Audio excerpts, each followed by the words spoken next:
வேண்டிய மனுக்களை கொடுக்கறதுக்கான சரியான ஒரு முறை பதில் வராது. இதுக்கு நம்ம மத்திய மாவட்ட செயலாளர் இன்னைக்கு வட்டாட்சியர் பற்றி பேசினார். அதே போல கிருஷ்ணகிரி மேற்கு மாவட்ட செயலாளர் ஏரியில ஆக்கிரமிப்புகள் அகற்றம் செய்யணும் தொடர்பாக பேசினார். பஸ் நிலையம் ஒரு கார்பரேஷன் தொட்டி மாதிரி இருக்கிற தள்ளியில அதை பற்றி பேசினார். இதே போல கிழக்கு மாவட்ட செயலாளர் நிலத்தில் நடக்கக்கூடிய வருவாய்த்துறையில் நடக்கக்கூடிய பல முறைகேடுகள் சம்பந்தமாக பேசினார். இதில் நம்மளுடைய கிளமங்கலம் ஒன்றிய பொருளாளர் அவர்கள் அவங்க ஊருக்கு உட்பட்ட பல விஷயங்களை அவங்களை பற்றி பேசினார். இதே போல தமிழக விவசாயிகள் பாதுகாப்பு சங்கம் ஒவ்வொரு மாதமும் இங்கே இந்த கூட்டத்தில் கலந்து பல வகையான கோரிக்கைகள் கொடுத்தாலும் சில கோரிக்கைகள் நிறைவேற்றிருக்கு. இதுக்கு இது நம்ம வெற்றி அப்படின்னு நாம சொல்லலாம். இதே போகாது, இதுக்கு மேல் நம்ம என்னன்னா ஒவ்வொரு மாதம் கோரிக்கை கொடுக்கறவங்க மனு கொடுக்கறவங்க ஆகட்டும் குறிக்காத இருக்கிறவங்க ஒரு 50 பேர் வரணும். தொடர்ச்சியாக இந்த கூட்டத்தில் கலந்துக்கிட்டு ஒவ்வொரு மாதமும் நாம் என்ன செஞ்சிருக்கோம் அப்படின்னு தொலைக்காட்சி மூலமா நாங்கள் ஒரு பேட்டி கொடுத்து போய் இதுக்கு சாதிக்கணுன்றதுக்காக தான் நம்ம விவசாயிகளுக்கு தமிழக விவசாய பாதுகாப்பு சங்கத்தின் சார்பாக ஒவ்வொரு மாதம் அதே போல ஒவ்வொரு மண்டே பிட்டிஷனுக்கு நாங்கள் கலந்திருக்கிறோம். இதே போல இந்த சப்படி பகுதியில் சூளகிரி வட்டம் சப்படி பகுதியில் தார் சாலை அது சரி செய்யணும் அப்படின்னு சொல்லி முதல்ல சில செஞ்சாரு, சில அப்படியே பெண்டிங் இருக்கு. இதே போன்ற சப்படி ரோடு சப்படியிலேருந்து மேலே கிரஷர்கள் போறது ரோடு அப்படியே பெண்டிங் 25 கோடி பணம் ஒதுக்கீடு செஞ்சு 6 மாதங்கள் காலம் அப்படியே நின்று இருக்கு. இதுக்கு ஒரு சரியான முறையில் அங்கே நடவடிக்கை இல்லை. இதே போல நம்ம கிளமங்கலம் வட்டாட்சியர் தொழிற்சாலைகள் அவருக்கு சிறப்பான கவனிப்பு. வட்டாட்சியர் சூளகிரி வட்டாட்சியருக்கு தொழிற்சாலைகளை விவசாயிகள் மனு கொடுத்தா நடவடிக்கை எடுக்க மாட்டாரு. ஆனா தொழிற்சாலைகள் சிறப்பு கவனிப்பு அவருக்கு. ஏனென்றால் அவர் ஒரு மாதிரி பார்த்தா சர்வாதிகாரம் தான் செஞ்சிருக்கிறார். இதே போல ஒரு விவசாயி கேரட் அடிபட்டு உதனப்பள்ளியில புகார் கொடுத்த காவல்துறையில எல்லாம் உதனப்பள்ளி ஆரை பார்த்தாரு, சூளகிரி ஆரை பார்த்தாரு. ஆனா உதனப்பள்ளி காவல்துறையில 2 பேர் பார்த்தாரு, சரியான முறையில் பதில் கிடையாது. அதுக்கு ஒரு பேட்டியும் போயிருந்துச்சு. அதே போல பேப்பர்ல வந்துருச்சு. இது தோட்டக்கலை மூலமா சில வகைகள் வரும், ஆனா கண்ணுக்கு தெரியாத எங்க போகும். இப்போ வேளாண்மை தோட்டக்கலையில 1 ஏக்கராவுக்கு மொட்டைக்கோசு நாத்து நடுனா 22,000 நாறு வேணும். இவங்க ஒரு ஹெக்டேருக்கு வெறும் 6,000 நாத்து கொடுக்கறாரு. இது பல முறை நாங்க இந்த கோரிக்கையில வேளாண்மை துறைக்கு அதே போல தோட்டக்கலைக்கு நாங்க கொடுத்து மனு கூட அனுப்பியிருக்கிறீங்க. அந்த மனுவுக்கு இன்னும் இதுவரையும் பதில் இல்லை. மேற்கு மாவட்டத்தில் ஓசூர் பகுதியில் ரோஸ் மலர்கள் அதிகமா இருக்குது. அதுக்கு அந்த ஓசூருக்கு ரோஸ் சிட்டி அப்படின்னு சொல்லலாம். அப்படிப்பட்ட ஒரு மண்ணில முதல்ல அரசாங்கத்தில் 1 ஏக்கராவுக்கு 10,000 ரூபாய் இழப்பீடு கொடுத்தாங்க. எதுக்கு? இந்த செடி எடுத்துட்டு நெடுக்க கூலிக்கு. இப்ப இருக்கக்கூடிய அரசாங்கம் என்ன கொடுக்கறாருன்னா மருந்து கொடுக்கறாரு. இதுக்கு போட்டா போடியில் அதை குடிச்சு சாவன்றதுக்காக தான்.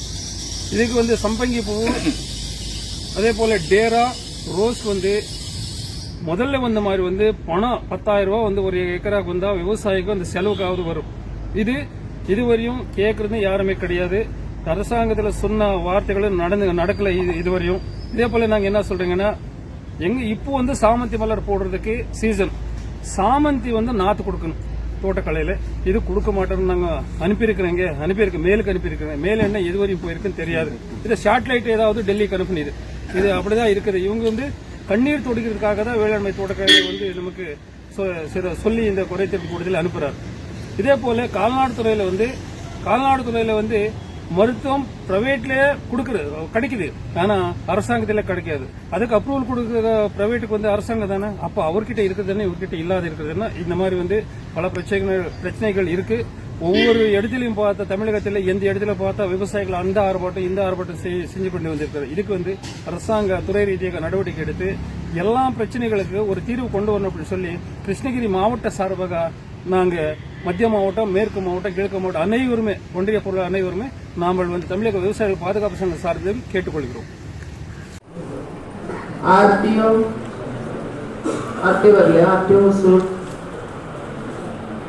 வீடியோ கண்ட்ரோல் தள்ளி அது நியூஸ் பேப்பர்ல உங்களுக்கு வந்துச்சு. உங்களுக்கு ஆர்டிஓ கிட்ட இருந்தா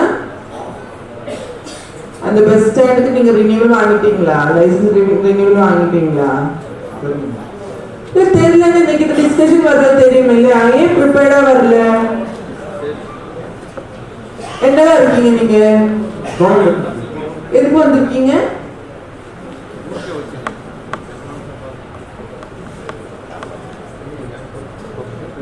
இல்ல பதில் சொல்லாம இதுக்கு நீங்க வந்து உட்கார்ந்துருக்கீங்க. ஆபீஸ்ல இருந்து ஒரு 10 ஃபைல் முடிச்சிருக்கலாம்ல இந்த டைம்ல.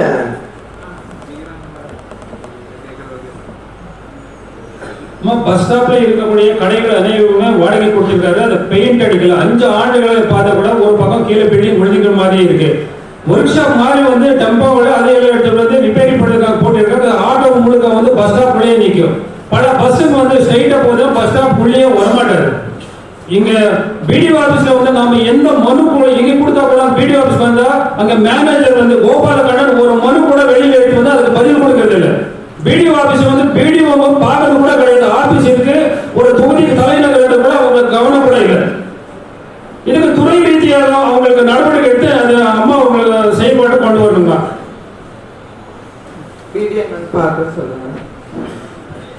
அம்மா ரெண்டாவது நம்ம சாராண்டுப்பள்ளி ஊராட்சி வெங்கட கிருஷ்ணகிரி அம்மாவுக்கு சேர்த்து 3வது மாவட்ட ஆட்சித்தலைவர். இப்போ நாங்க 3 ஆண்டுகளா மனு கொடுக்கிறேங்க ஏரியா கல்விப்பு அகற்றம் செய்யும் அப்படின்னு. இதுவரையும் டெல்லிமாடைய தாசில்தாரோட தள்ளிப்பிடியும் நடவடிக்கை இல்லை.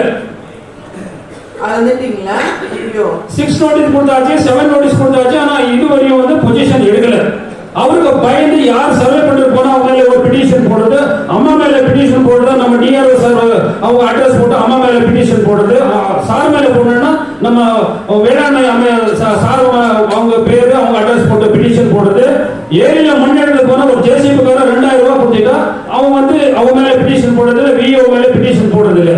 ஆனா அவருக்கு பயந்து 3 ஆண்டுகளை நாங்க மனு கொடுக்குறோம். எதுக்கு அந்த ஏரியாவை அகற்றம் செய்யவில்லை அப்படின்னு சொல்லி நாங்க ஒரு கோரிக்கை வைக்கிறோம். அரசாங்க சொத்தியை காப்பாற்றுங்க அப்படின்னு சொல்லி நாங்க வந்து ஒவ்வொரு மாதமும் இங்க பேசுறீங்க.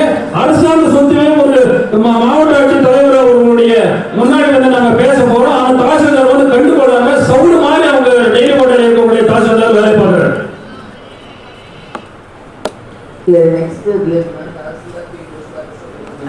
லெட்டர் வச்சிருங்க மீட்டிங்க்கு தாசில்தார் வீடியோஸ் பண்ணுங்க. அம்மா நேரடியா போய் வீடியோவுக்கு சொல்லியிருக்காங்க, தாசில்தாருக்கு சொல்லி யாருமே வந்து நடவடிக்கை எடுக்க மாட்டாரு.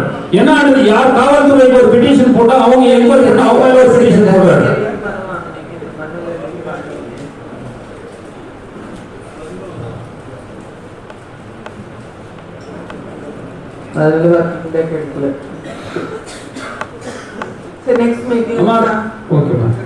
தேவகான்பள்ளி ஊராட்சியில வந்து கோமட்டி நஞ்சன் ஏரியில் வந்து 2021 இந்த மரம் வந்து ஒரு பெரிய பெரிய மரம் வந்து ஏரி வெப்பா இருக்குமா. அந்த கரிவாடி மரம் அதுக்கு அது எடுத்துட்டு மரம் இல்லாம அறுத்து அந்த ஏரியில வந்து தூர்வார பண்ண அப்படின்னு சொல்லி நாங்க 8 மாதத்துக்கு முன்னாடி ஒரு மனு கொடுத்தேன். இதுவரைக்கும் பிடிஓ ஆபீஸ்க்கு போயிட்டு ஒரு நடவடிக்கை இல்லை. சொல்லுங்கப்பா பதில். நீங்க எதை பதில் சொல்லணும்? எதுக்கு நீங்க ஏரியில வந்து கருவேல மரம் நிறைய மரம் இருக்கு மேடம். அதை எடுத்துக்கிறதால தான் வந்து தூர்வாரத்துக்கு வந்து நமக்கு வாய்ப்பா இருக்கு மேடம். அந்த மரம் எல்லாம் அகற்றத்துக்கு வந்து இப்ப நடவடிக்கை எடுத்து இல்ல அப்ப சிஎஸ்ஆர் எல்லாம் நம்ம எடுத்திருக்கோம் இல்ல, அந்த மாதிரி சிஎஸ்ஆர் பண்ணிடலாமே. இந்த மாதிரி ரிப்பீட்டா வர்ற ஏரியா எல்லாமே பண்ணிடலாம். அப்ப நீங்க ஏதாவது கம்பெனி கிட்ட சொல்லி பண்ண சொல்லுங்க. இல்ல என்ன பண்ண முடியுமா? ரொம்ப பெருசா இருக்கு, ரொம்ப பெரிய பெரிய மரம் மேடம். அதுக்கு ஏதாவது ஒரு ஸ்பான்சர் குறிச்சி செஞ்சுட்டு தூர்வாரிக்கலாம். ஓகே. அம்மா ஒரு சின்ன ரிக்வெஸ்ட், நம்ம தனி பிடிஓ ஆபீஸ் பொறுத்தவரையும் அதுல வேலை செய்ய யாராவது எந்த விவசாயம் நம்ம விவசாயிகள் யாராவது ஒரு மனு கொடுத்து அந்த மனுக்கு தக்க பதில் கொடுக்குறாங்களா இதுவரை கேளுங்கம்மா. அங்கே வந்து தெலுங்குக்கான பேசுற மக்கள் அதிகமா இருக்காங்க வந்து இவங்க வந்து ரொம்ப கேவலமா பாக்குறாங்க. அங்க இருக்க அந்த பகுதியில் இருக்கக்கூடிய மக்கள் எல்லாருமே அவள எந்த வேலை பண்ண கூட நடவடிக்கை எடுக்கிறதுல பிடிஓ தனி பிடிஓ. அதுக்கு அம்மா நடவடிக்கை எடுத்து அவங்களுக்கு இருக்கிற பொசிஷன் என்னென்ன இருக்குது அம்மா நடவடிக்கை எடுத்தா